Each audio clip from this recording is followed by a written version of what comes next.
सर्वांनी हात जोडून बसायचं आहे। ताठ बसा, दोन्ही हात जोडलेले, डोळे बंद।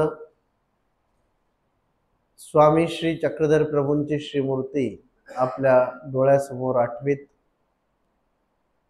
अंतकरणामध्ये स्मरण करीत माझ्या पाठीमागे आपण सर्वांनी प्रार्थनेचा उद्घोष करावयाचा आहे। सर्वज्ञ श्री चक्रधर स्वामी की जय। श्री चक्रधरा स्वामी चक्रधरा।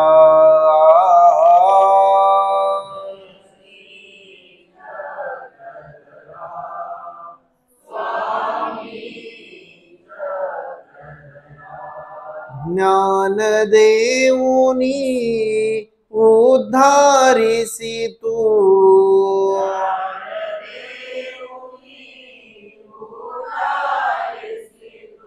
सकल जीवांचा हितकारक तू।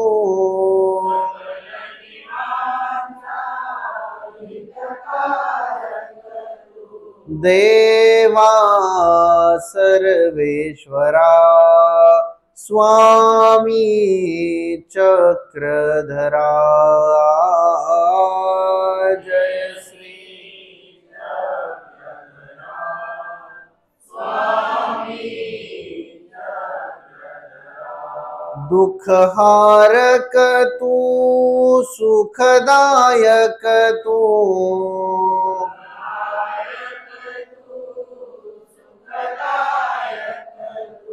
मूळ विद्येचा छेदक तू,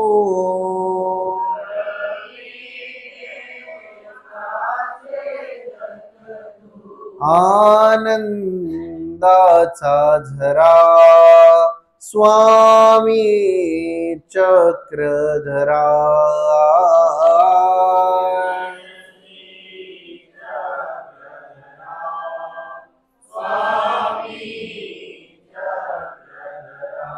लीळांचे चिंतन घडावे,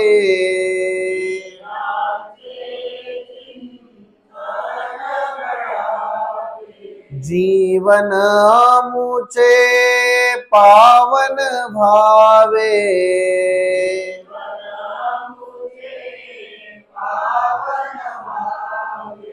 पुलकित भावी धरा स्वामी चक्रधरा। जय श्री चक्रधरा स्वामी चक्रधरा। जय श्री चक्रधरा स्वामी चक्रधरा स्वामी चक्रधरा। सर्वज्ञ श्री चक्रधर स्वामी की दंडवत।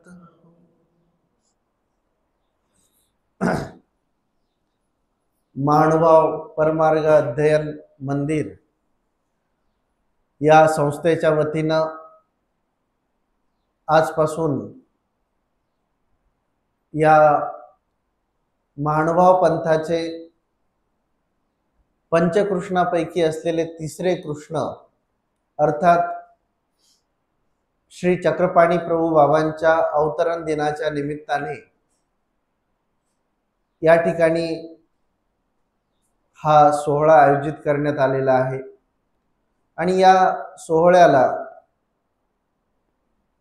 या ठिकाणी उपस्थित असलेले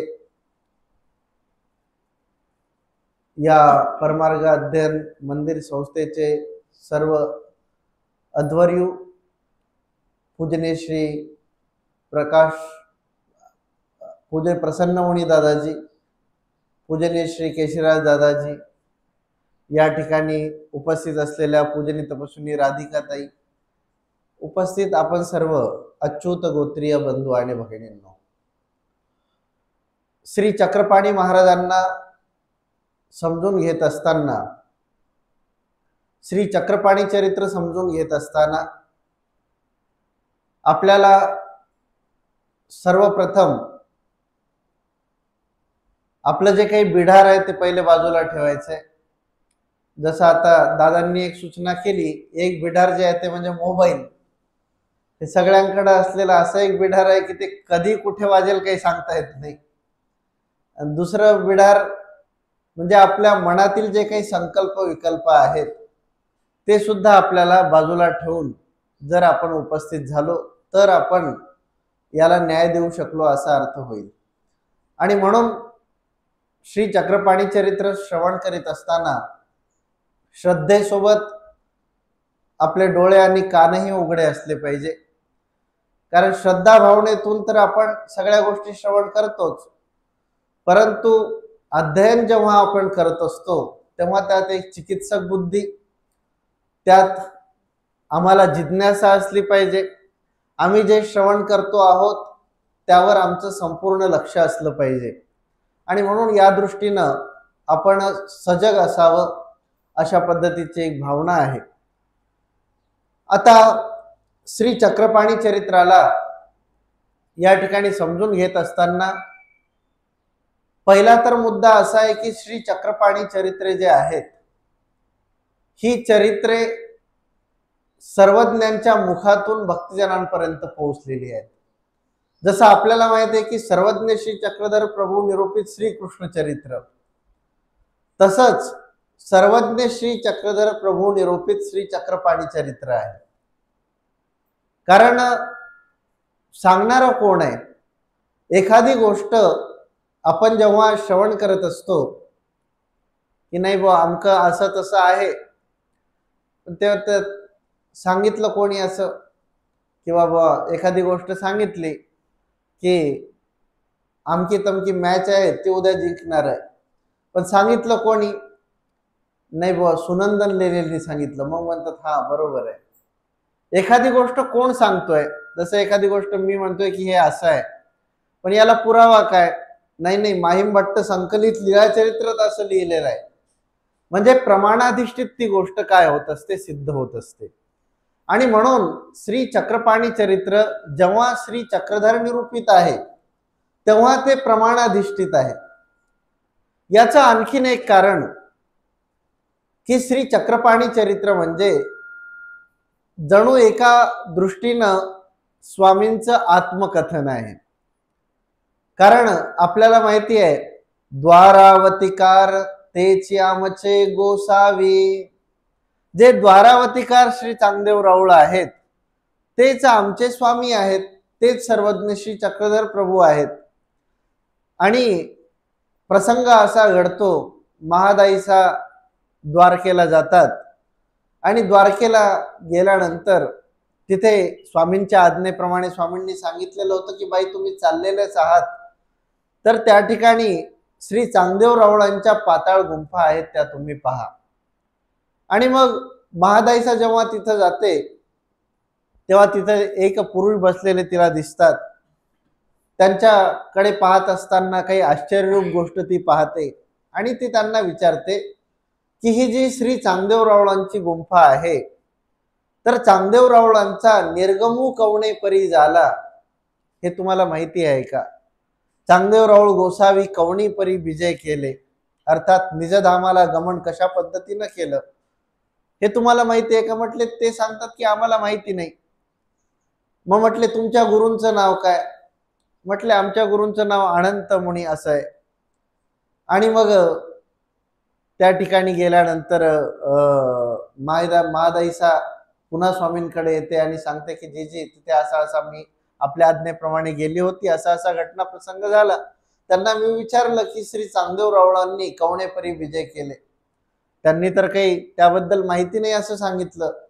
त्यावरचं एक स्वामींचं वाक्य अत्यंत महत्वाचं आहे. स्वामी म्हणतात बाई ते केवी जाणती ते येथोणी सांगिजेल. स्वामी सांगतात बाई हे त्यांना माहिती नाहीये.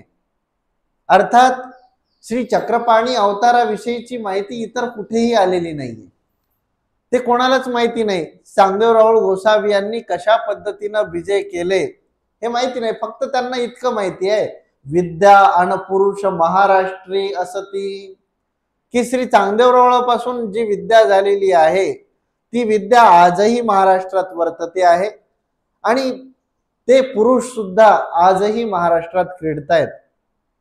फक्त एवढं त्यांनी सांगितलं, परंतु नेमकं चक्रपाणी रावळांविषयीची यथातथ्य माहिती त्यांना देता आली नाही. स्वामी सांगतात की बाई ते तेकेवी जाणती, ते येथोनी सांगिजे, ते आम्ही तुम्हाला सांगू. आणि मग स्वामी श्री चक्रपाणी अवतारा संबंधाची माहिती देतात महादाईसाला. अर्थात स्वामी जे सांगतायत हे स्वामींना माहिती आहे. म्हणजे एखादी गोष्ट आपल्याला जसं एखाद्याने सांगितलं की बाबा नाही ते त्यांना माहिती नाही, मी त्या घटनेचा साक्षीदार आहे, मला ती गोष्ट माहिती आहे.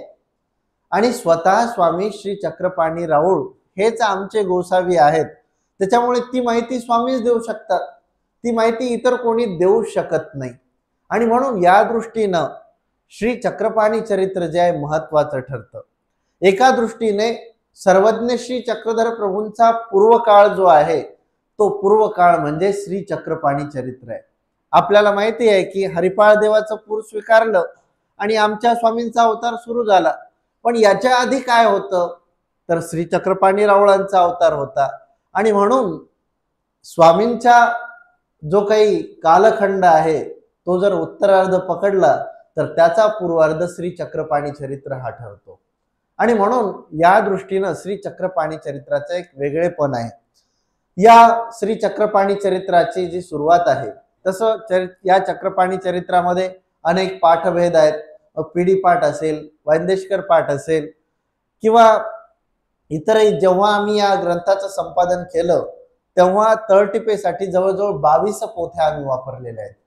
या ग्रंथाचं संपादन करत असताना म्हणजे वांबोरी निवासी परमपूजनीय परमादरणीय श्रद्धेय आचार्य प्रवर श्री मामाजी यांच्याकडून आम्हाला जवळजवळ 22 पोथ्या मिळाल्या. त्यानंतर सोबत श्री ब्रह्मविद्या संशोधन आणि संपादन संस्थेमध्ये काही असलेल्या पोथ्या, या सर्वांचं एकत्रित करून हा जो चक्रपाणी चरित्राचा जो काही पिढीपाठ आहे तो या ठिकाणी आम्ही समृद्ध केलेला आहे. त्याच पुढे जाऊन वांदेशकर पाठाची एक स्वतंत्र संहिता ती जशाला तशी या ठिकाणी स्वीकारण्यात आली. आणि या 2 दिवसामध्ये वास्तविक संपूर्ण चक्रपाणी चरित्र जर घ्यायचं म्हटलं तर बराच कालखंड जाईल, परंतु त्यातले काही महत्वाचे संदर्भ आपल्याला या ठिकाणी लक्षात घ्यायचे आहेत. कारण आपल्याला श्री चक्रपाणी प्रभू बाबांचा अवतरण दिन साजरा करायचा आहे, तर त्यानिमित्तानं आपल्याला त्या लीळांचं चिंतन व्हावं हा या संस्थेचा हेतू आहे. आणि त्या दृष्टीनं आपण पुढे अग्रक्रमित होणार आहोत. या श्री चक्रपाणी चरित्राच्या पिढीपाठाची खरी सुरुवात ही आपल्याला माहिती आहे. पहिली लीळा कोणती लीळा चरित्रातली सांगता येईल कोणाला?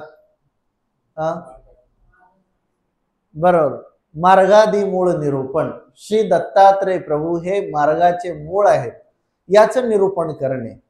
अर्थात मार्गाचे मूळ म्हणजे महादाईसा विचारते की या मार्गाशी कवण आधी, या मार्गाला कोण मूळ आहे. त्यावर स्वामी सांगतात की श्री दत्तात्रय प्रभू श्री दत्तात्रय प्रभूचा चतुर्युगी अवतार. आणि मग चतुर्युगी अवतार आहे अर्थात श्री दत्तात्रय प्रभू बाबा या मार्गाला मूळ आहे. भाष्यकार याच्याविषयीचं विवेचन करत असताना असं सांगतात की आदिकारण म्हणजे स्वरूपासी, स्वरूपाला सुद्धा कारण आहेत. जे स्वामींचं जे स्वरूप आहे अर्थात द्वारावतीकार तेच आमचे गोसावी, पण द्वारावतीकारांची सुरुवात कुठून होते तर त्याची सुरुवात श्री दत्तात्रय प्रभू बाबांच्या पासून होते. आणि म्हणून श्री दत्तात्रय प्रभू बाबांचा संदर्भ सांगितला जातो की श्री दत्तात्रय प्रभू गोसावी कृतयोगी रुखेश्वराचा ठाई अवतारू स्वीकरीला. कृतयुगामध्ये वासना भेदानं त्रेतयुगामध्ये, त्याही पलीकडे जाऊन दोघांचा जर मध्य साधायचा म्हटला तर कृतयुग सरता सरता आणि त्रेतयुग लागता लागता अर्थात याचा जो संधी काळ आहे त्याच्यामध्ये श्री दत्तात्रय प्रभू बाबांचा अवतार झाला. आणि मग त्या ठिकाणी श्री दत्तात्रय प्रभू गोसावी यांना जीव उद्धरावयाची प्रवृत्ती, म्हणजे श्री दत्तात्रय प्रभू बाबांना जीव उद्धरण्याची प्रवृत्ती झाली. आणि मग काय केलं, फले ठाणी कराड्या ब्राह्मणाचा घरी अवतारू स्वीकरीला. म्हणजे त्या लीळेतलं जे वाक्य आहे अतिशय महत्वाचं आहे की गोसावियासी जीव उद्धरावयाची प्रवृत्ती. कोणाला? गोसावियासी म्हणजे श्री दत्तात्रय प्रभू बाबांना जीवांचं उद्धरण करावं अशी प्रवृत्ती झाली की या कलियुगामध्ये जीवांचं उद्धरण करावं. तसं तर आता वास्तविक श्री दत्तात्रय प्रभू बाबा आता सुद्धा कलियुगात आहेत. तुम्ही माहूरला जात असाल, पांचाळेश्वरला जात असाल, आता श्री दत्तात्रय प्रभू बाबा विद्यमान आहेतच आहेत. परंतु कार्यत्वी जे काही वेगळेपण आहे, म्हणजे परमेश्वराचं प्रवृत्त्यांतर जे होत असतं आणि त्यातल्या त्यात श्री दत्तात्रय प्रभू बाबांचा अवतार हा चतुर्युगी अवतार आहे. आणि त्या अवताराने प्रवृत्त्यांतर केलं आणि काय झालं की श्री चक्रपाणी राऊळांच्या तिथे अर्थात फलेठाणी कराड्या ब्राह्मणाचा घरी अवतार झाला. म्हणजे श्री दत्तात्रय प्रभू बाबांना उल्लेख झाला आणि अवतार कुठे झाला? फलटणला झाला. आमच्या शास्त्रामध्ये अवतार धारण करण्याचे एकूण 17 भेद सांगितले जातात. एकूण 17 भेद आहेत. म्हणजे व्यक्त विश्व, अव्यक्त विश्व, त्र्यंश आणि श्रीमूर्ती हे 4 प्रमुख ठिकाण आहे. एका ठिकाणी उल्लेख, दुसऱ्या 3 ठिकाणापासून अवतार, एका ठिकाणी उल्लेख, तिथूनच अवतार, असे झाले 4 चौक 16. आणि 17वा एक भेद सांगितला जातो, तो म्हणजे एका श्रीमूर्तीला उल्लेख आणि त्या दुसऱ्या अवतारापासून अवतार. आता वास्तविक या ठिकाणी श्री दत्तात्रय प्रभू बाबांना उल्लेख झाला आणि कुठे अवतार झाला? कराड्या ब्राह्मणाचा घरी, तिथे अवतार स्वीकारला. अर्थात कोणी स्वीकारला म्हणायचा अवतार? मग आता दत्तात्रय प्रभू बाबांना उल्लेख झाला, अवतार जीवांचं उद्धरण करावं. अर्थात श्री दत्तात्रय प्रभू बाबांच्या प्रवृत्तीने अवतार झाला. म्हणजे श्री दत्तात्रय प्रभू बाबा हे स्वरूपाला आदी आहेत. तिथे जे स्वरूप व्यक्त झालं, त्या व्यक्त होण्याला, त्या स्वरूपाला श्री दत्तात्रय प्रभू बाबा हे आदी कारण आहेत. आणि म्हणून श्री दत्तात्रय प्रभू बाबा हे या मार्गाचं मूळ आहे. अवतार धारण परंपरेने आहेत, त्यासोबतच ज्ञानशक्ती स्वीकाराची जी परंपरा आहे त्याला आहेतच. आपल्याला माहिती आहे श्री चक्रपाणी राऊळांनी कोणापासून ज्ञानशक्तीचा स्वीकार केला? श्री दत्तात्रय प्रभू बाबापासून. मग चक्रपाणी राऊळांपासून श्री प्रभू बाबांनी स्वीकार केला, श्री प्रभू बाबापासून आमच्या स्वामींनी ज्ञानशक्तीचा स्वीकार केला. म्हणजे ही साखळी पाहता सुद्धा आपल्या लक्षात येईल याला सुद्धा श्री दत्तात्रय प्रभू बाबा आदी आहेत. आणि म्हणून या दोनही अर्थाने श्री दत्तात्रय प्रभू बाबा या मार्गाचे मूळ आहेत, आदी कारण आहे. ही पहिली लीळा येते. आणि मग इथून पुढे श्री चक्रपाणी चरित्राचा प्रवास सुरू होतो.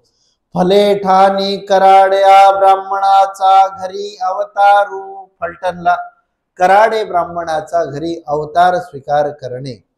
फले ठाणी कराड्या ब्राह्मणाचा घरी अवतारू स्वीकरीला. ए लीळा गोसावी पैठणी महदाईसा प्रति निरोपिली.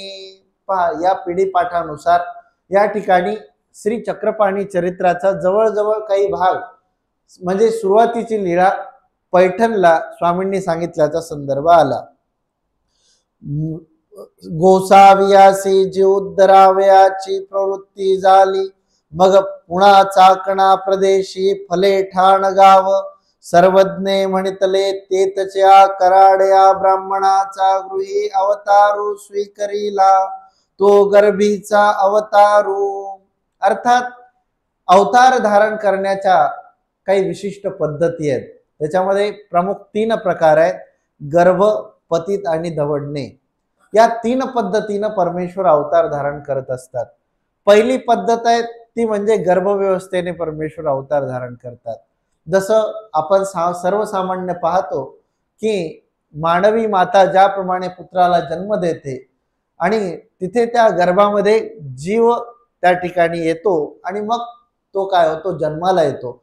तशा प्रकारे गर्भीचा अवतार या ठिकाणी श्री चक्रपाणी महाराजांनी स्वीकारला. जनकनायक पिता जनकाईसे माता. जनकनायक हे पिता, जनकाईसा ह्या माता आहेत आणि यांच्या ठिकाणी श्री दत्तात्रय प्रभू बाबांनी अवतार स्वीकारलेला आहे.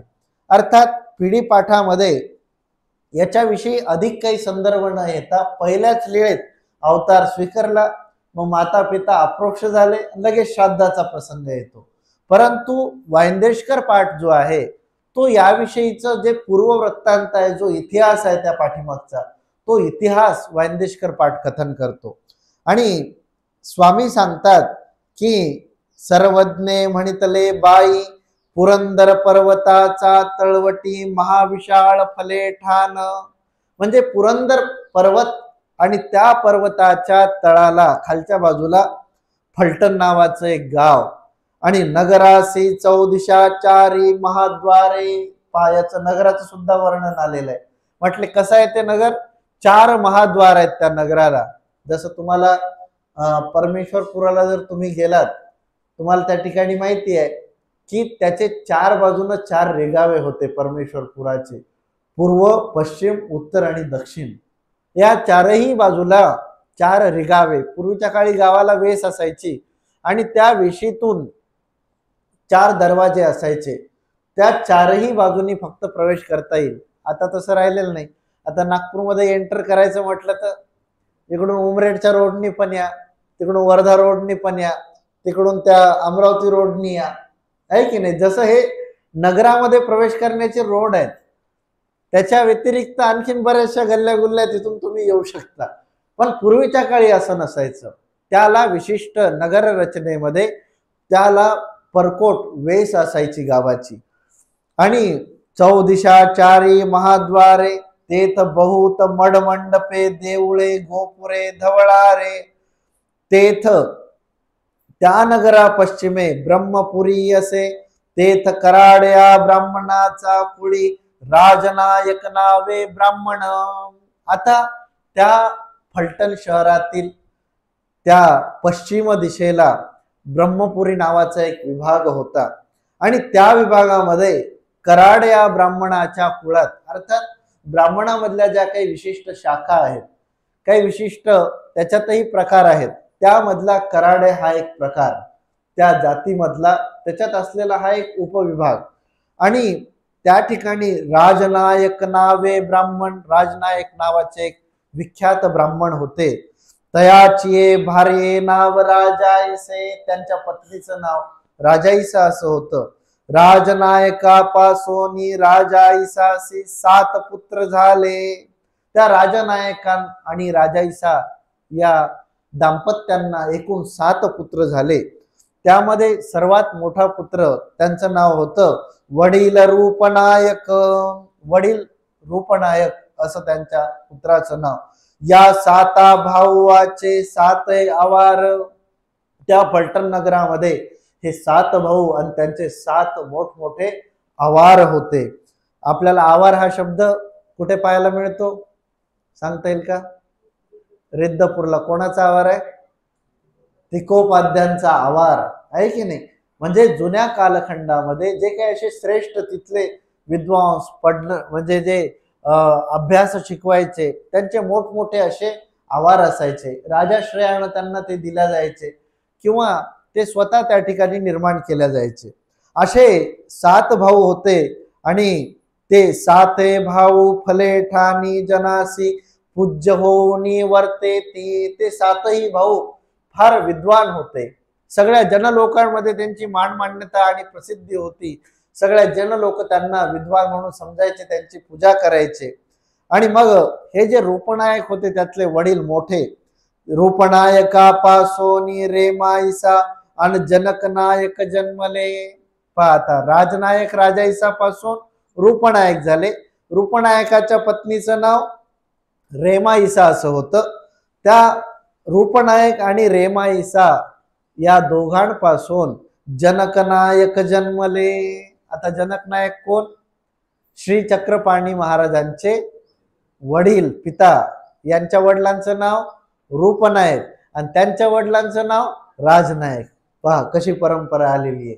म्हणजे राजनायकापासून रूपनायक, रूपनायकापासून जनक नायक, अशा प्रकारे जनक नायक जन्मले आणि त्याचे भारे नाव जनकाईसे.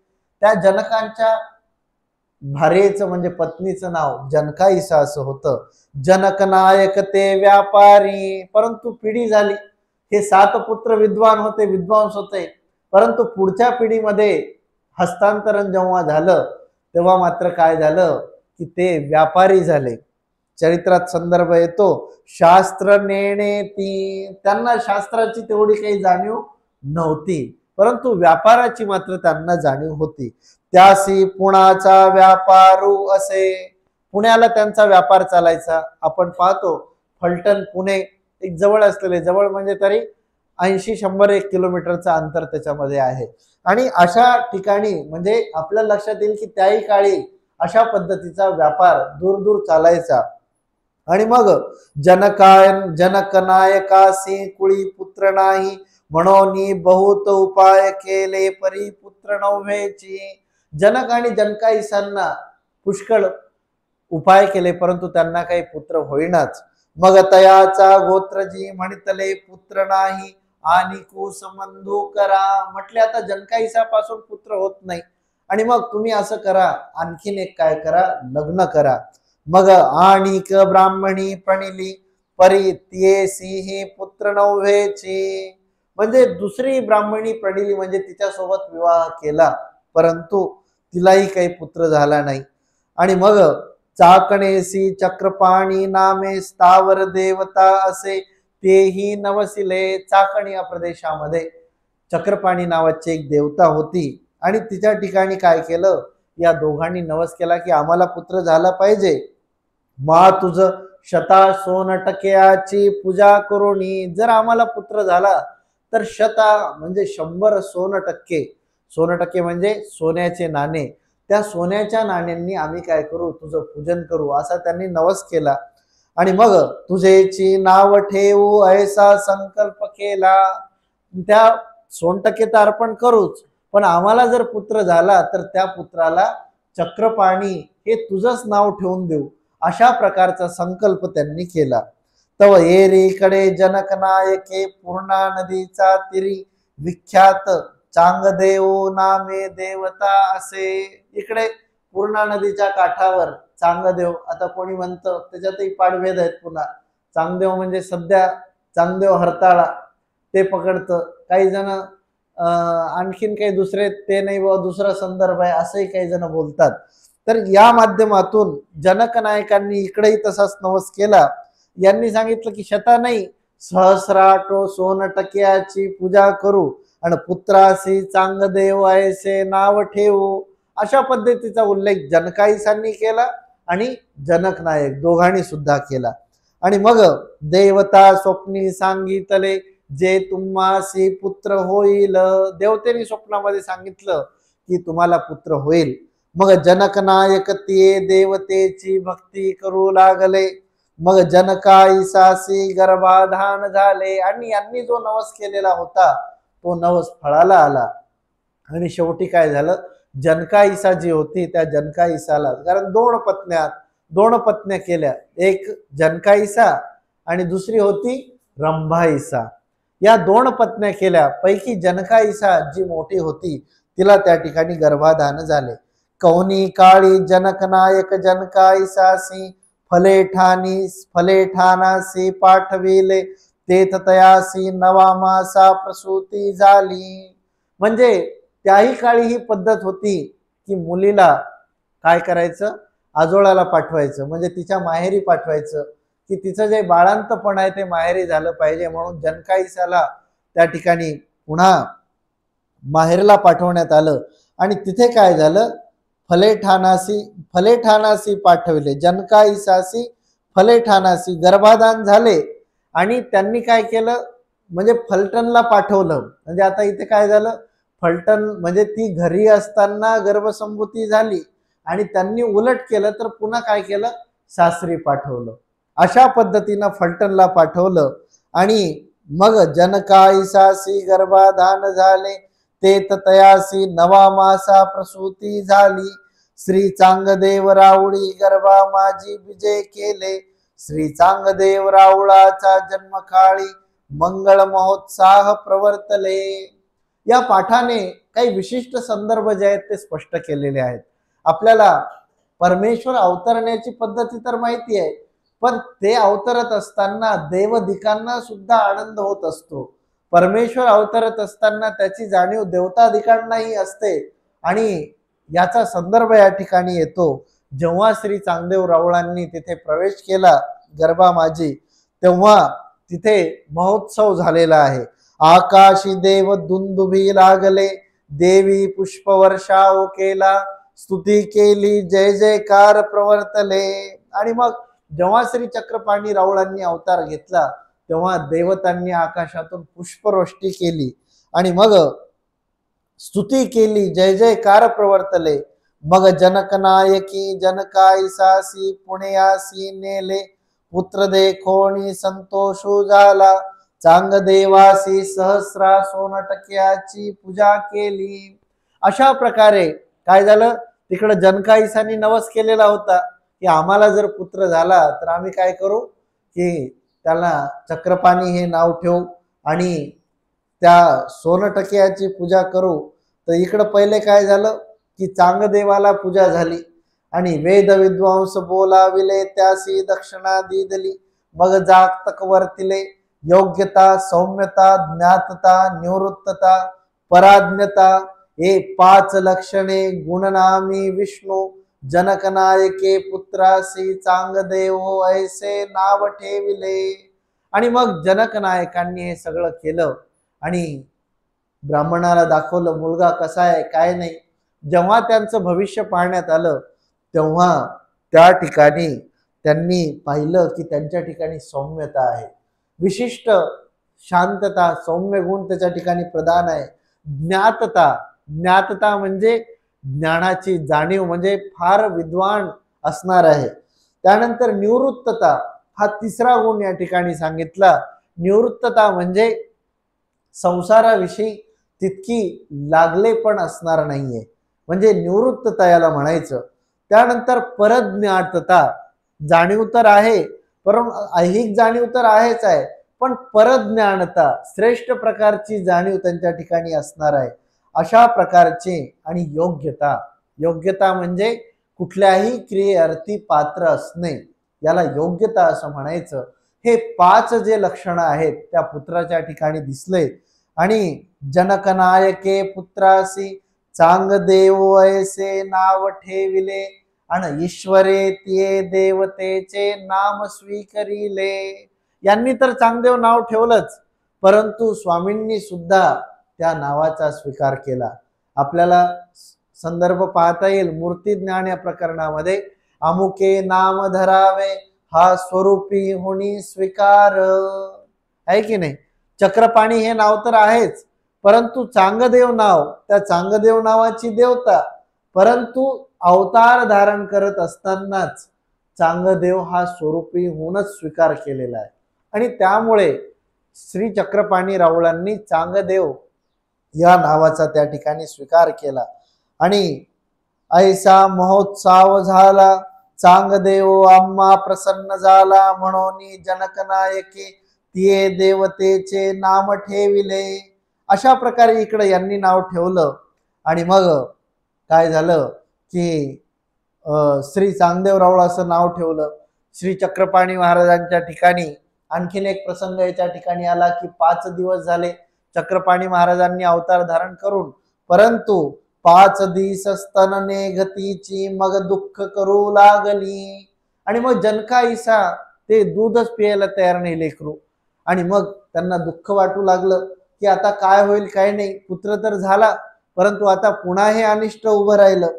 आणि मग 6वादी पुष्टिक केले, मग त्याने आता दूध घेतलं पाहिजे म्हणून त्याच्यासाठी शांती पुष्टिक हाही विधी त्यांनी केला. आणि मग स्तनांगी करिले, जनकनायकी आपुलिये धाकुटिये स्त्रियेसी म्हणितले, हा पुत्र आमुचा नव्हे हा तुझा. इथे ज्या दुसऱ्या होत्या म्हणजे जनकनायकांची दुसरी पत्नी रंभाईसा, त्यावर रंभाईसा तिला वाईट वाटू नये की बाबा तिला तिच्याशी विवाह करण्यात आला पण तिलाही काही पुत्र झाला नाही, म्हणून जनक नायक तिला समजावतायत की बाई हा पुत्र, हा म्हटले हा आमचा नाही, हा पुत्र तुझा आहे असं म्हणून त्यांच्यामध्ये त्यांनी काय केलं, तिची समजवणूक काढली आणि मावसिये नाव रंभाईसे मग बारसे केले, मग त्यांचं बारसं झालं. मग जनक नायिका जनकाईसा ते जनकाईसाचे माता पितरे चाकणेसी घेऊन गेले, तेथ जनकाईसाचा माता पितरी जे देवतेसी नवसले होते ते संपादिले. अशा प्रकारे म्हणजे तिकडं नाव जे ठेवलं होतं ते चांगदेवराव, चांगदेवाला जनकांनी उल्लेख केला होता जनक नायकांनी, म्हणून त्यांनी ते नाव ठेवलं. इकडे जनकाईसांनी त्या पुण्याजवळ असलेलं चक्रपाणी देवता तिला नवस केला होता, तिकडं त्यांनी नेलं, तिकडं 100 सोनटक्क्याची पूजा केली आणि तिकडं त्यांनी चक्रपाणी असं नाव ठेवलं. अशा प्रकारे ह्या दोन्ही नामांचा स्वीकार त्यांनी स्वीकार केला. मुनिबा चक्रधर म्हणजे मुनिबा या पाठाची वासना अशी आहे की चक्रधर नावाचाही त्यांनी स्वीकार केला. कारण चक्रधर हे जे नाव आहे, चक्रधर हे नाव व्यक्ताचं तर आहेच आहे पण अव्यक्ताचंही नाव चक्रधर असं आहे. आणि म्हणून आमच्या परमार्गामध्ये नामाविषयी काही मतमतांतर आपल्याला पाहायला मिळतात की कोणी प्रतिष्ठा आणि श्री चांगदेव राऊळ असं दिसतं, तर कोणी म्हणतं की श्री चक्रधर राया असं आमच्या गुरूंनी आम्हाला दिलेलं आहे की नाही. दोन्ही नाम आहेत. श्री चक्रधर हे जे नाम आहे हे व्यक्ता व्यक्ती लाभे, व्यक्ता अवताराचं तर आहेच आहे पण अव्यक्ती सुद्धा श्री चक्रधर नाम आहे, म्हणून त्याही नामाचा त्यांनी स्वीकार केला.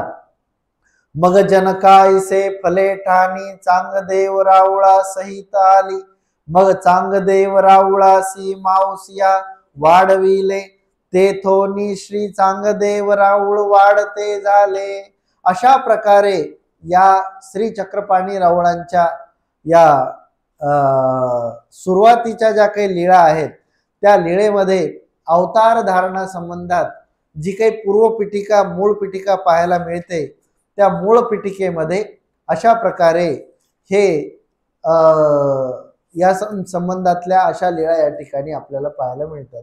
याही व्यतिरिक्त अनेक लीळांचे संदर्भ या श्री चक्रपाणी चरित्रामध्ये आपल्याला पाहायला मिळतात, ज्याच्यामध्ये फलटणला क्रीडा करत असताना काही मोजक्या लीळेंचा अंतर्भाव त्या ठिकाणी सापडतो. पैकी सर्पा श्रीकरी गोंजारणे अशा नावाची एक लीळा आहे. मध्यंतरी एका ठिकाणी सर्प निघाला, म्हटलं सापाची लीळा आठवते का, तर त्यांनी स्वामींच्या तर लीळा सांगितल्या पण चक्रपाणी महाराजांची काही लीळा सांगता आली नाही. एक साप निघाला आणि श्री चक्रपाणी राऊळांनी त्याला काय केलं, श्री करे गोंजारलं अशा नावाची एक लीळा आहे.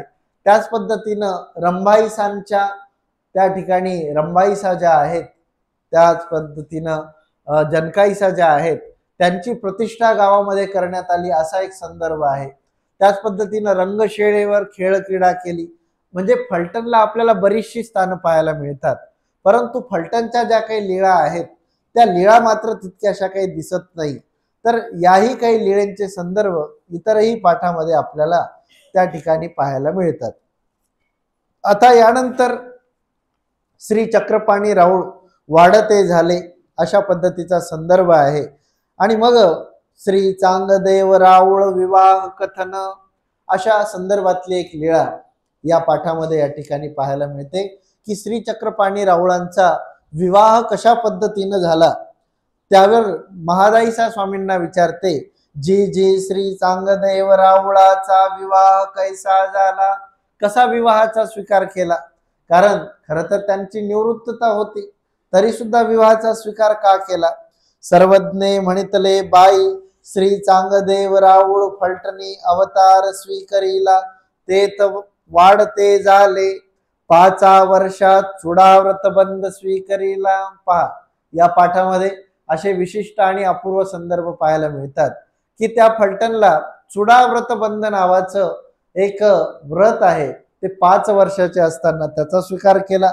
7 वर्षा मुंजी बंद स्वीकारिला.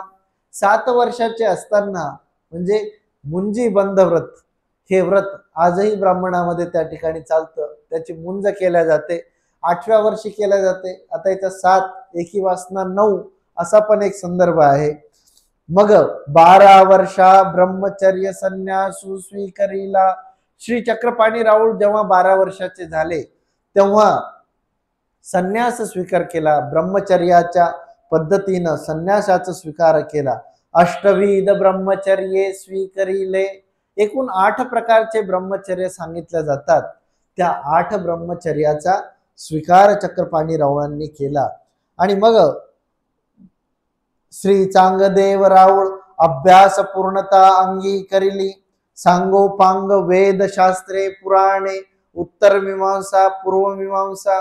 म्हणजे श्री चांगदेव राऊळांनी मग त्यानंतर काय केलं, सर्व वेद आगम पुराण उपनिषद पूर्वमीमांसा उत्तरमीमांसा म्हणजे षडशास्त्र संपन्नता स्वीकार केली. एवढंच नाही म्हटले, वक्तृत्व म्हणजे बोलायचं कसं, काव्य काव्याविषयीची जाणीव स्वीकार केली, नाटके संगीत अलंकार बुद्धी व्युत्पन्नता अभ्यास पूर्णता अंगी करिली. म्हणजे 12 पासून ते 16 वर्षापर्यंत अगदी फक्त 4 वर्षामध्ये एवढा सगळा अभ्यास केला. नाटक कला संगीत सगळी जी काही जाणीव आहे त्या सगळ्या जाणीवेचा स्वीकार श्री चक्रपाणी राऊळांनी केला. आणि मग 16 वर्षे भरली. श्री चांगदेव राऊळी 16 वर्षा विवाहो स्वीकरिला. श्री चांगदेव राऊळांनी 16 वर्षाला विवाहाचा स्वीकार केला. एका पाठानुसार 13 वर्षाचा असताना विवाहाचा स्वीकार केला. आता पाठभेद बरेच आहेत, फक्त ऐकायचं आपण आणि त्याविषयी की नाही, चला काही म्हणण्यानुसार असं तर काही म्हणण्यानुसार तसं. जनक नायकी चाकणेसी जाऊनी नवरी पाहिली. जनक नायक हे चाकणला गेले आणि चाकण म्हणजे पुणा चाकण हा प्रदेश, त्या प्रदेशामध्ये आणि हे मोठे होते, राजघराणं होतं आणि त्या घराण्यातच त्यांनी त्या ठिकाणी नवरी पाहिली. वाक निश्चयो झाला भाक निश्चयो झाला. म्हणजे वाक निश्चय म्हणजे आता आमची मुलगी तुम्हाला दिली म्हणजे त्याला काय म्हणतात आपल्याकडं साखरपुडा. साखरपुडा झाला म्हणजे काय झालं की आता कायम झालं, म्हणजे रजिस्ट्री पूर्ण झाली बुवा.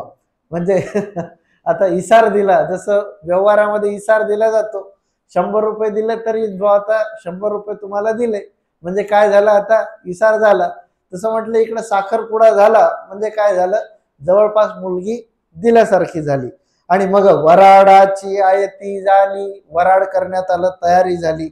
मग श्री चांगदेव राऊळा सहित जनकनायक गाडा घोडा चाकणासी गेले. सवे अपार वराड. म्हणजे इथून आता कुठे वराड चाललंय, चाकणला, अर्थात म्हणजे मुलीकडे विवाह हा संपन्न होतोय. मग चाकणेसी जनकाईसाचे बंधू होते, त्याचा अवारी जानवसा घेतला. जानवसा घेणे हा प्रकार आजही काही ठिकाणी म्हणजे पाहायला मिळतो, अर्थात क्वचित आहेत. आता हे प्रकार खूप कमी झालेले आहेत. आणि मग तिथे जानवसा घेतला. घटे वटे याचे लग्न पहारा एका रात्री लग्न झाले. रात्रीच्या प्रहरामध्ये लग्न झालं. आता इकडं काही दिसत नाही रात्री लग्न होत असताना, परंतु आजही मला वाटतं मध्य प्रदेशमध्ये काही ठिकाणी आज सुद्धा लग्न जे आहेत ते रात्री होतात. रात्री 12-1 ला लग्न लागतात. म्हणजे अजूनही काही ठिकाणी ह्या पद्धती ज्या आहेत त्या सुरू आहेत. मग वेदध्वनी प्रवर्तलिया. वेदध्वनी म्हणजे वेदांचा उद्घोष चालू झाला. ब्राह्मण मंत्र पडो लागले, धवळ मंगळ उच्चारी, जय जयकारी प्रवर्तले. निशाणाची घाई लागली. श्री चांगदेव राऊळासी रत्नजडित बासिंग बांधले. गळा मुक्ताची माळा पुष्पाची माळा. अशा पद्धतीनं काय झालं की श्री चांगदेव राऊळांना त्या ठिकाणी सर्व तयारीनिशी त्या ठिकाणी नेण्यात आलं. आणि मग 4थ्या दिवशी कळस्नान केले, ओहर स्नान केले. दोघांना त्या ठिकाणी म्हणजे ओहर स्नान म्हणजे आता जसं आजकाल ते हळदीचा कार्यक्रम असतो की नाही, तो तसाच प्रकार. तो ओहर म्हणजे दोघांनाही आंघोळ घातलं जाते तशा प्रकारे.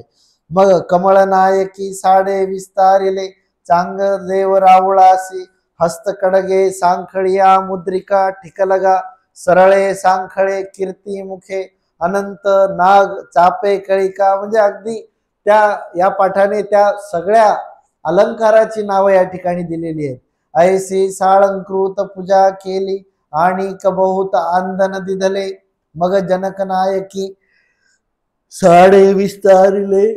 मग त्या ठिकाणी बऱ्याच पद्धतीचं पाचाशाचा पितांबर पहा, त्या कालखंडामध्ये 500 रुपयाचा पितांबर, तो पितांबर त्या काळामध्ये अर्पण करण्यात आला. अशा पद्धतीनं काय झालं की सगळ्यांनी आपापसामध्ये जे काही देणं घेणं लेणं देणं असते ते सगळं झालं. आणि एक महत्वाचा संदर्भ या ठिकाणी पाहायला मिळतो, तो लक्षात घेण्यासारखा आहे. आणि मग जनक नायके मग परस्परे साडे वाव वादरिले तव तेथ अवधूत वेशे श्री दत्तात्रय प्रभू विजय केले.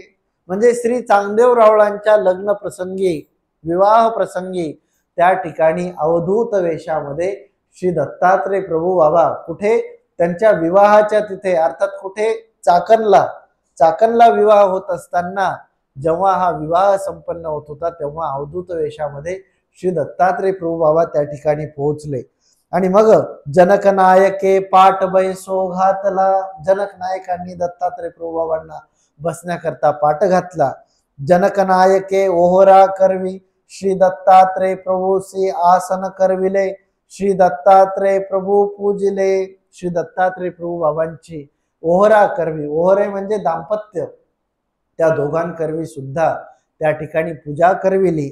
आणि मग सामास तेतची होते बोळवणे मुहूर्त नाही म्हणोनी. म्हणजे त्या वराडाला बोळवण करत असताना म्हणजे नवरा नवरीला जेव्हा पाठवायचंय, जेव्हा सासरी पाठवायचंय तेव्हा विशिष्ट मुहूर्त पाहून पाठवलं जायचं.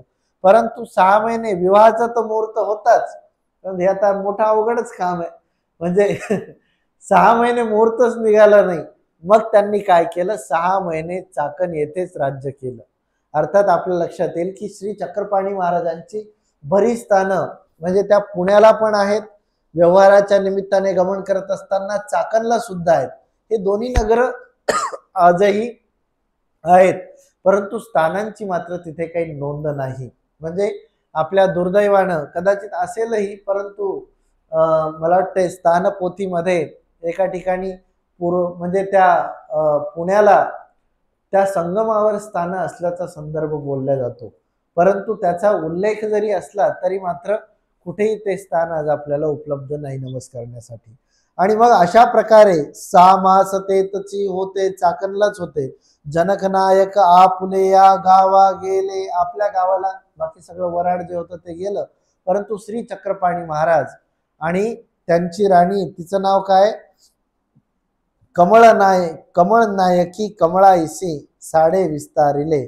अर्थात त्यांचं सुद्धा नाव कमळाईसा असं नाव या ठिकाणी दिलं. काही पाठामध्ये कमळवदना अशा पद्धतीच्या नावाचा उल्लेख आहे, तर काही पाठांमध्ये त्याचा उल्लेखच येत नाही. अशा प्रकारे श्री चांगदेव रावळांनी त्या ठिकाणी राज्य केलं. आणि मग कार्तिक वधी पुणवेसी विजय केले तेत 6 मास दिसावस्थान झाले मग मार्गशीर्षे फले ठाणासी विजय केले. मार्गशीर्ष महिन्यामध्ये हा सगळा विवाह सगळा झाला. आणि मग मार्गशीर्ष महिन्यामध्ये म्हणजे कार्तिक वधी पुणवेसी विजय केले आणि मार्गशीर्ष फले ठाणासी विजय केले. आता आपल्याला लक्षात घेण्यासारखा आहे कालखंड कसा तो आहे. एकूणच अशा प्रकारे श्री चांगदेव रावळांनी विवाहाचा स्वीकार केला. आणि मग श्री चांगदेव रावळ मोठे झाले, 16 वर्षाचे झाले. आता व्यवहार आणि व्यापार, जसं पुत्राचा काही कर्तव्य असतं पुत्राचं, की वडिलांचा जो काही व्यवहार व्यापार त्यांचं जे काही बिझनेस आहे तो पुत्राने त्या ठिकाणी पुढे करायचा असतो. आणि मग सर्वज्ञ म्हणतले बाई श्री चांगदेव रावळी व्यवहाराची प्रवृत्ती अंगीकारली. व्यवहाराची प्रवृत्ती की आता पित्याच्या व्यवहारामध्ये हात आणि लक्ष देण्याचं काम श्री चांगदेव रावळ करते झाले.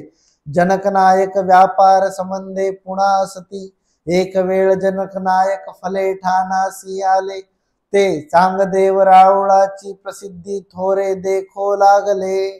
त्यांनी श्री चांगदेव रावळांची प्रसिद्धी आणि पाहिलं. एक वेळ असं झालं की कांबळेश्वराची शेती राशी माप लागले, शतखंडी बात झाला. म्हणजे कांबळेश्वराकडे त्यांचं शेत होतं जनक नायकांचं. एके दिवशी त्यांनी चांगदेव रावळांना सांगितलं की तुम्ही काय करा, शेताकडे जा आणि त्या ठिकाणी रास मोजलेली आहे ती काय करा, तुम्ही गाड्यामध्ये भरा म्हटले. आणि मग चांगदेव राऊळ शेताकडे गेले. आपुले नि श्रीकरे रासी मोजू मोजू गाडे भरू लागले. आपल्या श्रीकराने ती जी रास मोजलेली होती, धान्याचा जो काही साठा होता, तो गाडीमध्ये ते भरू लागले. अहोरात्री 10 गाडे वाहती, रामेश्वर बा तिनी अहोरात 10 गाडे वाहती, भाता अवघी पेवो भरो भरली. म्हणजे ते श्री चांगदेव रावळांचा हात लागला आणि त्या धान्यात इतकी वाढ झाली की 3 दिवस लागले ते सगळं भरता भरता. आणि मग शेवटी काय झालं की हे धान्य सगळे पेव भरले आणि तरी सुद्धा धान्य संपायला तयार नाही. आणि मग जनक नायक विचार करू लागले की अरे हे असं कसं काय झालं, एवढा भात कसा काय झाला आणि एवढं कसं काय धान्य आणि पीक आलं, एवढं तर पीक नव्हतंच. आणि म्हणून शेताकडे पाहण्यासाठी आले. तेव्हा तिथं पाहिलं तर तिथे श्री चांगदेव राऊळ पीक मोजूनच राहिलेले आहेत आणि गाड्यात भरूनच राहिलेले आहेत. आणि मग राशीचा माता लवला नाही. त्यांनी जे पाहिलं तिथं की ती जी रास होती धान्याची, त्याचा माथा सुद्धा लवला नाही. अर्थात त्याचा जो काही कळस होता, म्हणजे धान्य असं जे ठेवलेलं आहे त्याचा कळस तो सुद्धा कमी झाला नाही. धान्य जशाला तसं तेवढंच होतं. आणि इकडं तर काय झालं, पेव भरून गेलेले होते. अशा प्रकारचा त्यांनी तो पाहिला प्रकार आणि त्यांना थोर आश्चर्य वाटलं. आणि ते म्हणतात की जी जी भागले ती आता उठा. जी जी म्हटले तुम्ही धान्य भरू भरू म्हटले थकले असाल, म्हटले आता राहू द्या. आणि म्हणून हात धरून उठविले. आणि मग चांगदेव पंडितो हे राशी वेचा. त्यांनी सांगितलं की ही जी राशी आहे ही आता काय करा, वेचा म्हणजे खर्च करा. आणि मग त्यांनी काय केलं, जनक नायकांनी स्वतः ती रास जी होती ती लोकांमध्ये वाटून टाकली स्वतःच्या हाताने. चांगदेव रावळ म्हटले की नाही, आमच्याकडून काही वाटल्या जाणार नाहीये, हे तुम्हीच वेचा. आणि मग ते जे खळं होतं ते संपूर्ण खळं जनक नायकांनी संपूर्ण फलेठाण नगरीमध्ये दिल्याचा संदर्भ या ठिकाणी पाहायला मिळतो. अर्थात त्या मात्या पित्यांना सुद्धा प्रतिती आणण्याचं काम या ठिकाणी झालेलं आपल्याला दिसतं. म्हणजे जे माता पिता होते त्यांना सुद्धा ईश्वरत्वाची प्रतिती आणि एक चुणूक त्यांना सुद्धा श्री चक्रपाणी रावळांनी दिली.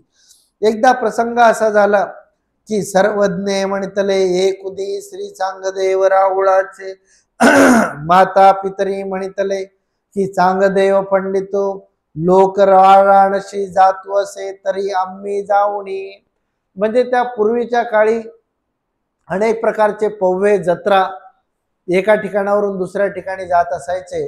आणि झालं असं एक वेळ एक पव्हा वाराणसीला चाललेला होता. जनक नायक त्यांनी एक वेळ ठरवलं की आपण वाराणसीला जाऊयात. त्यांनी श्री चांगदेव रावळांना बोलवलं आणि सांगितलं, म्हटले की आम्ही वाराणसीला जातो, तुम्ही असं करा तोपर्यंत घराचा सांभाळ करा, आम्ही लवकर येऊ, तुम्ही तोपर्यंत घर सांभाळा. आणि मग चांगदेव रावळी म्हणितले हो का जा. त्यांनी आज्ञा दिली, म्हटले हरकत नाही तुम्ही जा. आणि मग त्यांनी सगळी तयारी केली. ते सगळेजण निघाले आणि श्री चांगदेव राऊळ अणुवर्जित गेले. मग तेही श्री चांगदेव रावळाशी राहाविले. ते तो उभया क्षेमा लिंगण दिधले.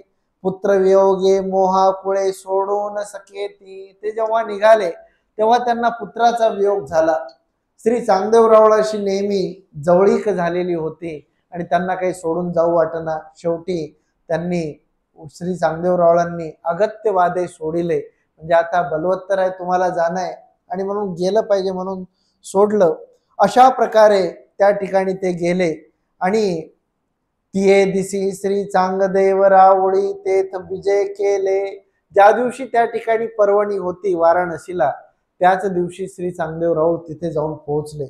आपुल्या गावीच्या लोकासी दर्शन दिधले. त्या चांगल्या म्हणजे जनक नायकासोबत जी काही मंडळी गेलेली होती त्यांना दर्शन झालं. म्हटले अरे चांगदेव राऊळ या ठिकाणी आलेले आहेत. लोकांना जनक नायक त्यांनी तर काही पाहिलं नाही, परंतु लोक सांगू लागले. म्हटले का हो, म्हटले चांगदेव देखो ना ते काही. म्हटले चांगदेव दिसे ना तुमच्यासोबत, चांगदेव तर आत्ता दिसला आम्हाला. ते म्हटले नाही, आम्ही तर चांगदेवाला म्हटले घरी ठेवलेलं आहे घर सांभाळण्यासाठी. नाही नाही म्हटले, आम्ही आत्ताच तर त्यांना इथे पाहिलं, आत्ताची येथ भेटला. आणि मग त्यांना वाटलं अरे म्हटले असं होणं शक्य नाही, आमचा पुत्र असा आहे म्हटले, तो काढली रेघन ओलांडी. जर एखादी रेष काढून दिली की बाबा रे या रेषेच्या बाहेर यायचं नाही, तर तो आमची आज्ञा कधी मोडणार नाही. तुम्ही म्हणता आम्हाला तो पुत्र दिसला. म्हटले असं कसं काय होईल. आणि मग जेव्हा एकाने म्हटल्यानंतर त्यांचा विश्वास बसला नाही, परंतु 7-5 लोकांनी जेव्हा सांगितलं की नाही नाही चांगदेव राऊळ आत्ता आम्हाला वाराणसीत दिसले, आणि मग त्यांच्या मनामध्ये काय झालं, संदेह उत्पन्न झाला. आणि मग ते सगळे त्या ठिकाणी आले, तीर्थावरून वापस आले आणि हे म्हणतात, हा गा बापा तुते घरी रक्षण ठेविले आणि तू तीर्था आलासी. म्हटले तुला तर आम्ही घरी ठेवलं होतं, पण तू तीर्थाला तिकडं आला असं समजलं आणि आम्हालाही भेटायला आला नाही. लोकांना दिसला ना आम्हाला तर काही दिसलंच नाही. म्हटले ऐसा कैसा निष्ठुरू. ते जनक नायक म्हणतात असा कसा तू निष्ठुर आहेस की लोकांना तर दिसला पण आम्हाला तर काही भेटलं नाही तू. चांगदेव राऊळ त्यावर म्हणतात की हे येथोनी गेलेची नाही कोण म्हणताय. म्हटले आम्ही इथून हल्लोच नाही घरातून, कोण म्हणताय असं की आम्ही तिकडे वाराणसीला आलो होतो म्हणून. त्यावर त्यांनी सांगितलं की अमका तमका असा तसा म्हटला. म्हटले करा साक्ष, हा मी इथे आहे. आणि म्हटले विचारा, तुम्हाला जर खोटं वाटत असेल मी हल्लो असेल इथून तर शेजारच्या पाजारच्यांना विचारा. आणि शेजारच्यांना बोलून विचारलं. म्हटले का हो चांगदेव राऊळ म्हटले इथून घरातून कुठं गेलते का इकडं तिकडं. तेव्हा ते सांगतात हा येथोनी हालिलाची नाही. अहो म्हटले हा इथून हल्लाच नाही जागेवरून, दररोज आम्ही पाहत होतो, त्याने चांगल्या पद्धतीचं घर सांभाळलं. आणि त्यांना संदेह पडला. ते लोक म्हणतात आम्ही पाहिलं. 5-7 जण म्हणून बरं एक म्हणत नाही, 5-7 जण म्हणतात की आम्ही पाहिलं. इकडं विचारावं तर शेजारी पाजारी सांगतात की हा घरीच होता. म्हणजे अशा प्रकारे उभयता थोर आश्चर्य झाले दोघांना, त्यांनाही आणि यांनाही. अशा पद्धतीनं माता पितरांना हा संदर्भ देत श्री चक्रपाणी राऊळांनी पुन्हा एकदा आश्चर्य दाखवलं.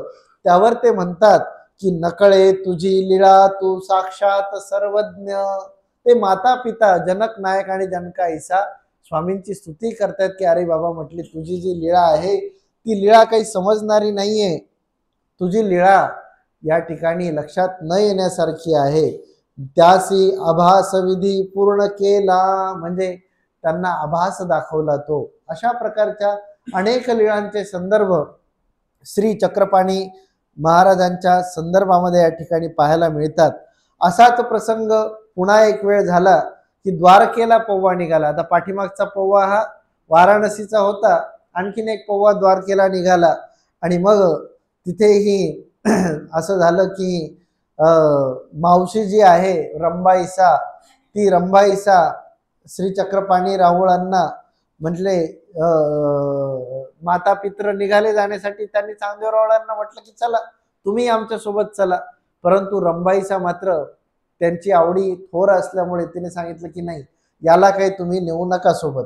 आणि मग मावशी घरी निरोविले आणि मग चांगदेव राऊळासी निरोविले. चांगदेव राऊळांना तिथेच ठेवलं. द्वारकेला पौवा जाऊन पोहोचला. कार्तिकेच्या दिवशी सगळेजण त्या द्वारकेच्या गोमती नदीमध्ये स्नान करतायत. तर काय झालं की तिकडून श्री चांगदेव राऊळ त्यांना दिसतायत की पलीकडे तर श्री चांगदेव राऊळ स्नान करतायत त्या ठिकाणी द्वारकेमध्ये असं दिसलं. आणि माता पितर पाहिले तर अरे म्हटले हा तर आपला चांगदेव दिसतोय. आणि मग ते जाऊन त्यांना विचारतात अरे बा कवणा सांगा ते आलासी. म्हटले कोणाच्या सोबत आला तू, ते तर काही बोलले नाही जास्त. म्हटले आता तुम्ही चला बिढाराला. बिढाराला नेलं त्यांनी. आपल्या बिढाराला सांगितलं तुम्ही इथं थांबा मी येतो. जे चक्रपाणी महाराज त्या ठिकाणाहून गेले ते काही पुन्हा आलेच नाही. आणि मग अशा पद्धतीनं मग मार्गी पारणे केले, येरीकडे चांगदेव रावळी फले ठाणी, कार्तिकीचा दिसी ब्राह्मण बोलाविले, त्यासी दान दक्षिणा दिली. म्हणजे श्री चांगदेवरावांनी तिकडं दर्शन दिलं आणि इकडं त्याच दिवशी ब्राह्मण घरी बोलवले आणि त्यांना दान दक्षिणा त्यांच्या ठिकाणी सगळा विधी तो पूर्ण केला. बाणगंगेमध्ये स्नान केलं, माणिकेश्वरी रंगनाथी पूजा बांधली. त्याच कार्तिक पुणिमेच्या दिवशी माणिकेश्वर नावाचं आजही स्थान आहे. फलटणमध्ये बरीचशी स्थान आहेत अन्य मंदिरात, त्यापैकी माणिकेश्वर नावाचं एक स्थान आजही ते अन्य मंदिरात आहे. त्याचा चौक नमस्कारी आहे. त्या माणकेश्वरला त्यांनी तिथे पूजा बांधली, रंगनाथाच्या तिथे पूजा बांधली आणि मग पाण पेखणे आसी बिजे केले, तेथ पेखणे अवलोकिले. पाण पेखणे जे स्थान आहे, त्या स्थानाच्या तिथे 3 अवताराचा संदर्भ असल्याचा जो संदर्भ आहे तो बोलला जातो की फलटणचं जे पाण पेखणे म्हणजे आपण केलं असेल तिथे खाली पायऱ्या उतरून जावं लागतं आणि तिथे एक विहिरीसारखा भाग आहे, त्याच्यावर मंडप बांधलेला आहे आणि त्यावर पेखणे होत असायचे. एक संदर्भ असाही बोलला जातो की तिथून देवता निघाल्या आणि त्या देवतेने तिथे पेखणे म्हणजे नृत्य केलं आणि म्हणून त्याला पाण पेखणे. त्या पाण्यावर देवतेने नृत्य केल्यामुळे त्याला पान पेखणे असं म्हटलं जातं. तर अशा पद्धतीनं तिथे पेखणे अवलोकिले. अशा प्रकारे महाजनासहित आपुल्या आवारा विजय केले, महाजनासहित अवरोगणा झाली. अशा प्रकारे सगळा विधी त्याच दिवशी केला आणि मग माता पितरे शोक मोहा कुळे पेनोवेना फलटणासी आली. इकडं काय झालं होतं, तिकडे द्वारकेला दर्शन दिलं, त्यांना आपल्या बिडाराला नेऊन तर ठेवलं, पण चक्रपाणी राऊळ आले नाही. त्यांना वाटलं आपला पुत्र हरवला, या द्वारका नगरीमध्ये आपला पुत्र कुठतरी हरवून गेला, गुम झाला आणि मग ते शोकाकुळ मोहाकुळ झाले. म्हणजे परमेश्वर अशा पद्धतीनं वियोगही देतात, तो वियोग भल्या कारणेच देतात. माता पितरांना तो वियोग त्यांनी दिला. हे दोघे जण अरे आपला पुत्र हरवला, आपला पुत्र गेला, त्या द्वारकेमध्येच हरवला असं म्हणून काय झालं, ते तिकडे व्याकुळ झालेले होते आणि गावीचे आलोका ते पुसले, चांगदेव कार्तिकी काय गेला होता. म्हणजे त्यांना गावच्या लोकांना विचारलं, म्हटले चांगदेवराव कार्तिकेला आम्हाला तिथे दिसले, म्हटले कुठे गेले होते चांगदेवराव. तर लोकांनी म्हटलं नाही, म्हटले कुठेच गेलेला नाही, गावीची होता. म्हटले चांगदेवराव गावीच होते ते तर. आणि मग ती घरासी आली, घरासी आली तर त्या ठिकाणी पाहिलं तर तिथे श्री चांगदेवराव दिसत आहेत त्यांना. अरे म्हटले तिकडं तर आम्हाला भेटला आणि इकडं इकडं दिसून राहिला. आणि मग त्यांनी जनकनायके आपुले भार्ये ते पुसिले. रंबाईसाला विचारलं, तिच्याकडे सांभाळी घातलेलं होतं ना, रंबाईसाने सांगितलं होतं याला नेऊ नका. आणि मग जेव्हा विचारलं तेव्हा रंबाईसा सांगते आहे की कोठेची गेला नाही घरीची होता.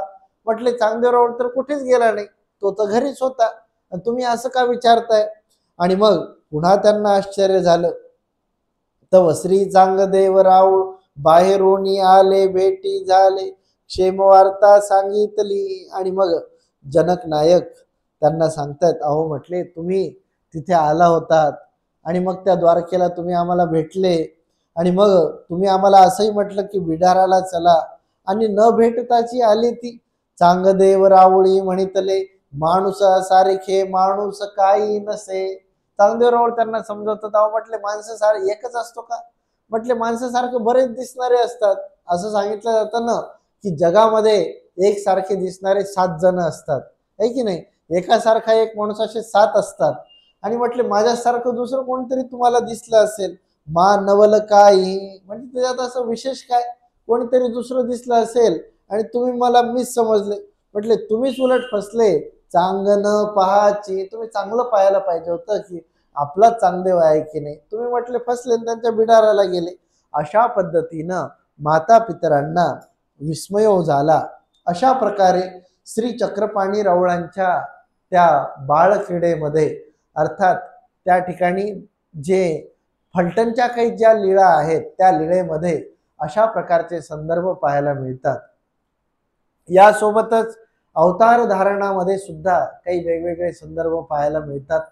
त्यापैकी श्री चांगदेव राऊळांनी असंही एका ठिकाणी बोलल्या गेलेलं आहे की अवतार धारण केला आणि तिथेच शक्तीचा स्वीकार केला. असंही सांगितलं जातं की फलटणला अवतार धारण करत असताना दौडून अवतार स्वीकारला. असाही एक संदर्भ आहे की त्यांचा जो जनक नायकांचा आवार होता त्या आवाराच्याच पाठीमागे तिथला जीव दवडला आणि तिथे अवतार स्वीकारला. एक मत अवतार धारण्याच्या संदर्भामध्ये मूर्ती ज्ञान प्रकरणात आपल्याला पाहायला मिळतं की दौडून अवतार स्वीकारिला, म्हणजे कुठे?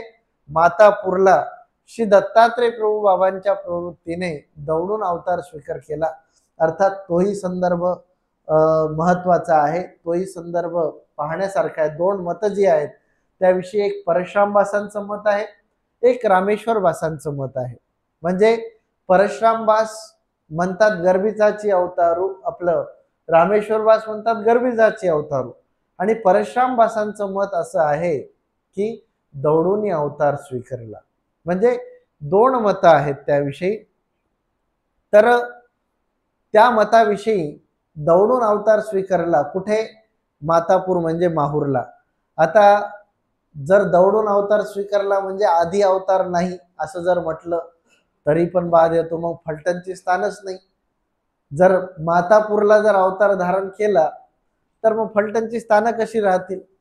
परंतु त्याचा जो काही संदर्भ आहे तो दौडून अवतार स्वीकारला म्हणजे जेव्हा फलटणला अवतार झाला तेव्हा जीवन दवडीत अवतार स्वीकार केला. म्हणजे त्या गर्भामध्ये, जनका ईसाच्या गर्भामध्ये ऑलरेडी एक जीव आलेला होता, परंतु त्या जीवाचं दवडणं न करता तिथे अवतार स्वीकारला. वांदेशकर शाळेच्या सूत्रानुसार परमेश्वर जेव्हा अवतार स्वीकार करतात तेव्हा गर्भी स्वीकरिती, का पतिता ते उठविती, का जीवा ते दवडिती, का न दवडिती, असा पण एक संदर्भ त्याच्यामध्ये बोलला जातो. एकतर जीवाचं दवडणं करतात आणि चौथी एक परी सांगितलेली आहे का न दवडिती, जसं विलक्षण अवतार, त्या विलक्षण अवतारामध्ये जीवाचं दवडणं न करता तिथे परमेश्वर काय करतात? अवतार धारण करतात. याला उदाहरण म्हणजे जसं आपल्याला हंस अवताराचं उदाहरण देता येतं की त्या हंसामध्ये जो जीव होता तो जीवाचं दवडणं न करता तिथे काय केला? श्री दत्तात्रय प्रभू गोसावी यांनी अवतार धारण केला. हा दत्तात्रय प्रभू म्हणतात, काही जण म्हणतात श्रीकृष्ण चक्रवर्ती, असंही काही जण म्हणतात. म्हणजे अशा प्रकारच्या काय दोन मतांचा उल्लेख तिथे, जसं तिथे उल्लेख आहे म्हणजे तिथे जसा अवतार धारण केल्याचा उल्लेख आहे म्हणजे श्री चक्रपाणी रावळांच्या संदर्भात तसाच उल्लेख आहे. जीवन दवडीत तिथे अवतार स्वीकारला. जोपर्यंत फलेठाणला होते तोपर्यंत तेवढा कालखंड म्हणजे जवळजवळ 34 वर्षाचा कालखंड दाखवला जातो की ज्याच्यामध्ये जीव सुद्धा होता आणि अवतार सुद्धा होते. वास्तविक विलक्षण अवतार जेव्हा होतो तेव्हा काही वेळा करता होतो. विलक्षण अवतार जसं त्या हंस अवताराच्या संदर्भामध्ये आपण तिथे पाहतो की त्या ब्रह्म्याची जी काही पत राखायची होती, म्हणजे सनकादिकांनी प्रश्न विचारला की ही 3 गुणाची वेली उकलेल कवणे परी, असा प्रश्न त्या ब्रह्म्याला विचारला तेव्हा त्याला काही उत्तर देता येईना. जो स्वतः त्रिगुणात्मक आहे तो त्रिगुणातीत होण्याचा मार्ग कसा काय सांगू शकेल?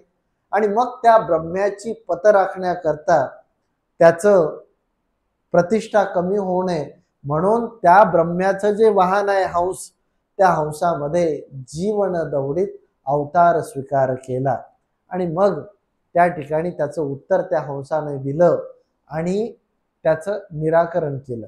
तशा प्रकारे तिथे थोड्या वेळासाठी तेवढा पुरता अवतार झाला. परंतु इथे मात्र काय का न दवडीती म्हणजे जवळजवळ 34 वर्षापर्यंत जीव सुद्धा होता आणि ईश्वर अवतार सुद्धा होते. आणि मग श्री दत्तात्रय प्रभू बाबांच्या भेटीला जेव्हा चक्रपाणी महाराज आले तेव्हा त्या ठिकाणी मग काय झालं की जीवाचं दवडणं केलं. जीव दवडीला अवतारू राहिला, जीवाचं दवडणं झालं आणि अवतार जो आहे जो होता तो त्या ठिकाणी राहिला. म्हणजे एकूणच फलटणच्याही स्थानाबद्दलचा उल्लेख तसा राहतो. तिथेच अवतार धारण केला, याला कुठे बाद येत नाही. आणि मग दत्तात्रय प्रभू बाबांनी जीवाचं दवडणं केलं आणि ईश्वर अवतार तो राहिला. असा पण एक संदर्भ अवतार धारणेच्या संदर्भात आहे. अर्थात या सगळ्या प्रक्रियेतून आम्हाला श्री चक्रपाणी महाराजांच्या संदर्भातली जाणीव करून घेणं महत्वाचं आहे. 8:17 झालेले आहेत. आपली 8:30ची वेळ आहे. 10 मिनिटं बाकी आहे, तर 10 मिनिटं आपण जिज्ञासेला या ठिकाणी देऊयात.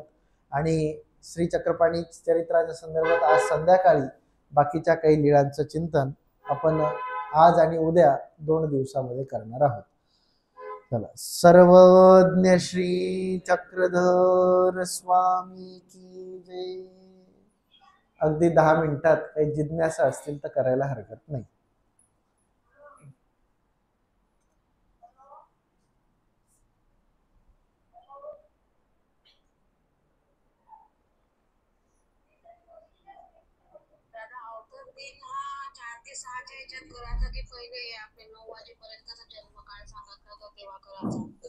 एक प्रश्न आलेला आहे ऑनलाईन कडून, अवतार दिन कधी साजरा करायचा? कारण काही ठिकाणी आपण पहिले करायचो 9 वाजता आणि आता कॅलेंडर मध्ये काय लिहून येते 4 ते 6च्या दरम्यान, आहे की नाही? 3 ते 6, 4 ते 6 असं काही असेल. तर अवतार दिनाच्या आपलं अवतरणाची जी वेळ आहे त्या वेळेसंदर्भात उत्तर रात्री अवतार स्वीकारला असा एका पाठात उल्लेख आहे. उत्तर रात्री म्हणजे रात्रीचा उत्तर भाग. जसं आपल्याकडे काय म्हणतो पश्चात प्रहर, उत्तर म्हणजे पश्चातचा, नंतरचा, उत्तर नंतरचा भाग. अर्थात रात्रीचा नंतरचा भाग म्हणजे 3 ते 6 हा पश्चात प्रहर आहे, म्हणजे शेवटीचा. पश्चात म्हणजे नंतरचा प्रहर. या 3 ते 6 या वेळेत कधीही अवतार धारण केला असा उल्लेख या ठिकाणी. पहिले 9ची वेळ होती, त्याला मात्र काही कुठे आधार मिळत नाही की दिवसाच्या पहिल्या प्रहरी असा काही आधार मिळत नाही. परंतु उत्तर रात्री अवतार स्वीकारला असा एक संदर्भ आहे. म्हणून संशोधनामध्ये हे संशोधन झालेलं आहे आणि त्यानुसार सकाळी 5 वाजता, सकाळी 6 वाजता किंवा 4 वाजता, जसं दत्तात्रय प्रभू बाबांचा आपण करतो सकाळी पश्चात प्रहरी, तसंच श्री चक्रपाणी महाराजांचा सुद्धा पश्चात प्रहरी अवतार दिन साजरा करावा अशा पद्धतीने लक्षात घ्या.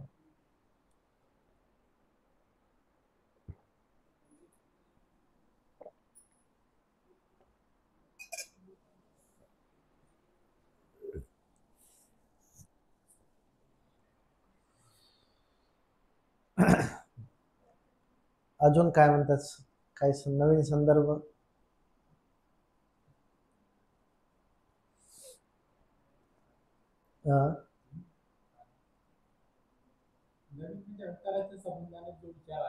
हो, 34 वर्षापर्यंत जर तिथं तो होता आला असं म्हटलं तो जीव आला असं जर म्हटलं बरोबर, तर खऱ्या अर्थाने तिथे जीव होता इथे जीव आहे असं म्हणत असताना पराभय शक्तीचा जर इथं झाला ना होता असा आपण विचार करतो तर त्यावेळेस तिथं जीव नव्हता.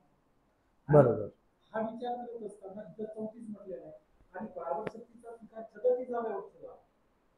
हा 34 किंवा 37 आपण त्याला हा हरकत नाही ना. तर 37 आणि 34 त्याच्यामध्ये परत 3 वर्षाचा नाही नाही नाही नाही, तसं नाही. मग 37 धरा किंवा 34 पाठभेद धरा. 37व्या वर्षी म्हणाल तर 37व्या वर्षी धरा. परंतु तोपर्यंत श्री दत्तात्रय प्रभू बाबांनी पहिले जीव दवडला आणि मग तिथेच लगेच परावर शक्तीचा स्वीकार झाला. बरोबर, हा विचार बरोबर. कारण परावर शक्तीचा स्वीकार करत असताना तिथे जीव राहू शकतो नाही नाही, बिलकुल याला काही अडचण येत नाही. पण 34 वर्ष जीव राहिला नाही, 37 म्हणाल तर 37 म्हणजे ही एक स्वतंत्र परी आहे. म्हणजे ही परी स्वतंत्र परी आहे. 34 वर्षपर्यंत जीव राहतो हा विचार परमार्गामध्ये मूर्तिज्ञान प्रकरण वाचले जाते, परंतु त्याच्या संबंधातला यथातथ्य विचार आलाच नाही. ब्रह्माच्या संबंधाने आपण विचार केला, ब्रह्माच्या मनाचा विचार आला नाही असं म्हटलं जातं. कारण असं तिथं असणारा फळीयाचा तो विचार आहे, तयाचे नाही. बरोबर असा एक मुद्दा. बरोबर बरोबर बरोबर तसंच म्हणून ब्रह्ममंत्र्यापेक्षा फळीया म्हटलं तर काय होईल? असं एक चालेल वाचलं जातं. तसंही चालेल.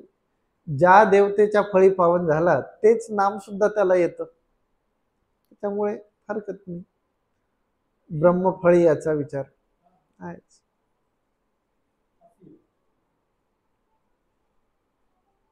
परत याच्यामध्ये तुझ्या होईल. हा? सायंकाळी.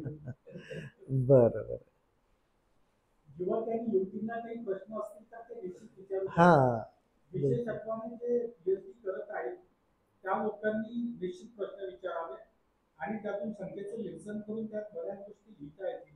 कारण दादा त्या पद्धतीने निरूपण करून त्याचं मार्गदर्शन योग्य पद्धतीने करतात, यात किंवा मात्र शंका नाही. तर ते विचारू शकतात.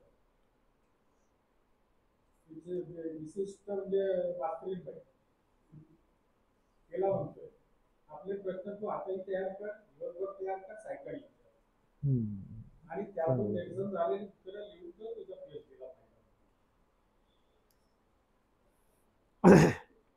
या संदर्भातला एक अवतार प्रत्यभिज्ञा असा एक विस्तृत एक लेखच लिहिणं चालू आहे माझा त्या संदर्भात. त्याच्यात अवतार धारण्याच्या एकूण 6 पद्धती, म्हणजे आपल्याकडे 3च आल्या: गर्भ, पती, दवडणे. 4था प्रकार विलक्षण अवतार, काही वेळापुरता. का न दवडीती हा 5वा प्रकार आणि 6वा प्रकार रचून. अशा एकूण 6 दृष्टोत्पत्तीस आलेल्या या 6 पद्धती त्या लेखात अंतर्भूत केलेल्या आहेत. परमेश्वर धारण करत नाही. हो, मूळ सृष्टीचं रचून अवतार मूळ सृष्टीला धरतात. एकमतानुसार दौडून स्वीकारतात, हाही आलेलंच आहे, त्याचाही अंतर्भाव. म्हणजे कुठे जिथे नवीन प्रकार काय मिळतो, तर हा एक आज जो सांगितला हा एक अवतार धारणे संदर्भातला एक प्रकार, का न दवडीती असा एक प्रकार. तो वेगळ्या अर्थाने नाही, तो त्याचा विस्तार झाला. मग कर्मभूमी, अष्टदेवनी, अंतराळ असा विस्तार झाला आहे मुद्दा. पण हा एक नवीन, त्यामधला एक नवीन एक. आणि या प्रक्रियेमध्ये याचं व्यवस्थित चिंतन परमार्गात होत नव्हतं. याचा संदर्भ हेतुस्थळात पाहायला मिळतो. न्यायंबासांच्या ज्या 3 प्रयुक्ती आहेत त्या प्रयुक्तीमध्ये तर स्पष्ट उल्लेख आहे असा की जीव दवडीला, ईश्वर राहिला किंवा अवतार राहिला, असा स्पष्ट उल्लेख प्रयुक्तीमध्ये आलेला आहे. म्हणजे भावे साहेबांकडूनच तो उल्लेख यथातथ्य मला प्राप्त झाला. म्हणजे आता भावे साहेब नाही म्हटलं पाहिजे, आबादादांकडून तो यथातथ्य उल्लेख मला प्राप्त झाला.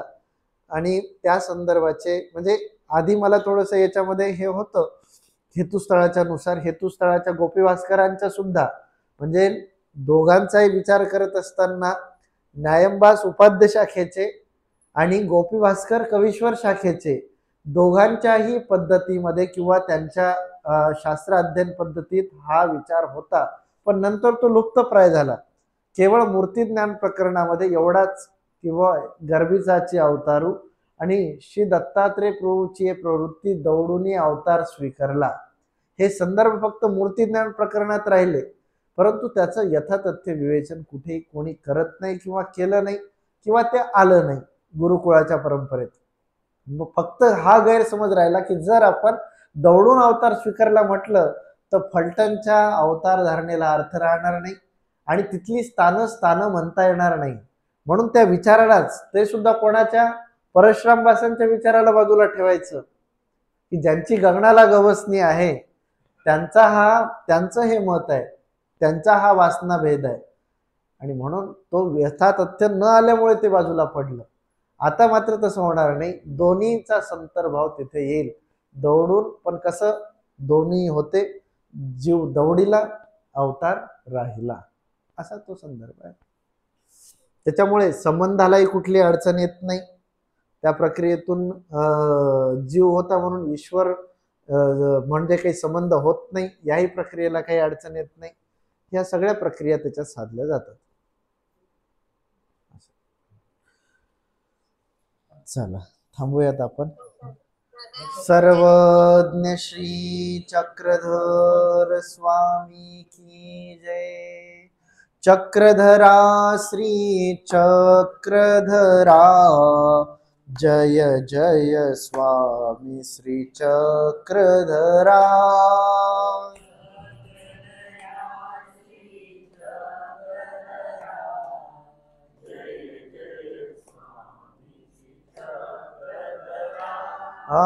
चक्रधरा श्री चक्रधरा जय जय स्वामी श्री चक्रधरा.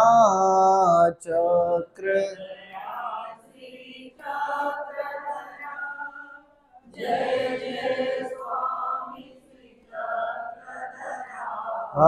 चक्रधरा श्री चक्रधरा जय जय स्वामी श्री चक्रधरा.